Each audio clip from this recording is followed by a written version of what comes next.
Uganda National Championship cross country gitegese ejjinja olw'omukaaga luno nga gitegese lwa nsonga ssatu. Esooka kulaba nti tufuna bani abasinze bannaabwe mu ggwanga competition eyo eya cross country.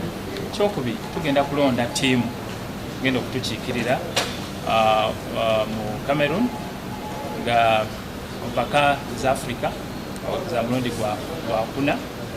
N'ekirala tutunuulira engeri gyetulina okwetegekamu kubanga tulina okukyaza wano ensi yonna nga tugenda okutegeka empaka ez'ensi yonna eza World Cross Country zigenda kubeera wano e Kampala mu Uganda. So empaka zino zonna nga bwe muziraba zikwataganye ate ziyamba Uganda okwetegeka obulungi. Ekyenjawulo mu mpaka zino kiri nti emabegako eri waliwo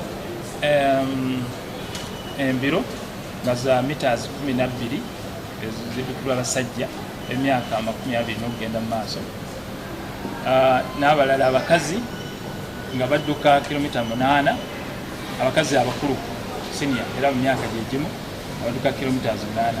Kati ekibiina ekifuga omuzannyo gw'emisinde mu nsi yonna kya AF kyasalawo nti tubeere n'empaka za mulundi ogwo gumu kilomita 10 abakazi abakulu n'abasajja abakulu.